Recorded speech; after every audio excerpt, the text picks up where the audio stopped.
नमस्कार। आज हम एक ऐसे सवाल को समझने की कोशिश करेंगे जो शायद हम सब ने कभी ना कभी सोचा है। आखिर हम इंसान आए कहाँ से? तो चलिए सबसे पहले उस सबसे बड़ी गलतफहमी से शुरू करते हैं जो हम सब ने बचपन में सुनी है। क्या हम वाकई बंदरों से बने हैं या फिर कहानी कुछ और है? इस सवाल का जवाब जानने के लिए हमें अपने वजूद की कहानी के इन 6 जरूरी पड़ावों से गुजरना होगा। तो इंसान के सफर की पहली कड़ी कहाँ से जुड़ी है? मजे की बात यह है कि हमारी कहानी किसी इंसान से नहीं बल्कि एक बहुत बड़ी तबाही से शुरू होती है जिसने इस धरती का नक्शा ही बदल दिया। तो चलिए अपनी टाइम मशीन में बैठते हैं और उस दौर में चलते हैं जब इस दुनिया पर विशालकाय जानवरों का राज था। वहीं से हमारी कहानी की नींव रखी गई थी। हम पहुंच गए हैं आज से 6.6 करोड़ साल पहले की दुनिया में। जरा सोचिए, एक ऐसी धरती जिस पर पिछले 15 करोड़ सालों से सिर्फ और सिर्फ डायनासोर का राज था। ये दुनिया हमारी आज की दुनिया से बिल्कुल बिल्कुल अलग थी। और फिर एक ही दिन में सब कुछ बदल गया। अंतरिक्ष से एक बहुत बड़ा उल्कापिंड जिसकी ताकत लाखों एटम बम जितनी थी, जमीन से आ टकराया। पूरी दुनिया में जैसे आग का तूफान आ गया और धरती पर अंधेरा छा गया।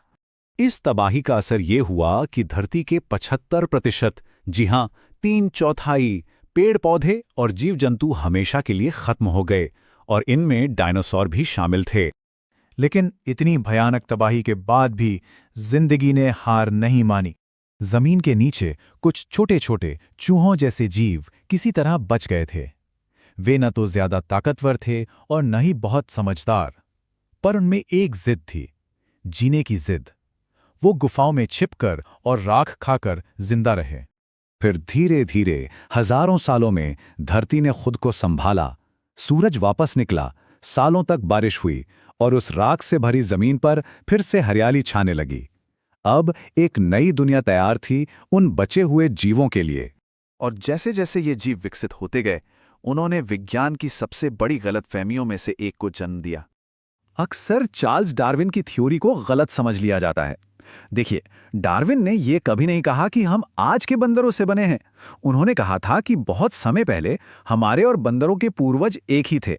मतलब हम एक ही परिवार की अलग अलग शाखाएं हैं। यहां आप देख सकते हैं कि इवोल्यूशन कोई सीधी लाइन नहीं है। ये एक पेड़ की तरह है जिसकी कई शाखाएं हैं, और हमारी यानी इंसानों की शाखा बंदरों वाली शाखा से लाखों साल पहले ही अलग हो गई थी। अब वैज्ञानिकों को एक ऐसे सबूत की तलाश थी जो ये साबित कर सके कि वानर और इंसान कभी एक ही थे। उन्हें उस मिसिंग लिंक यानी लापता कड़ी को ढूंढना था।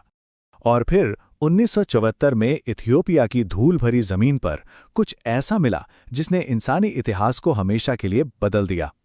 वहां 32 लाख साल पुराने एक पूर्वज का कंकाल मिला। इस कंकाल को नाम दिया गया लूसी। और लूसी की खासियत क्या थी?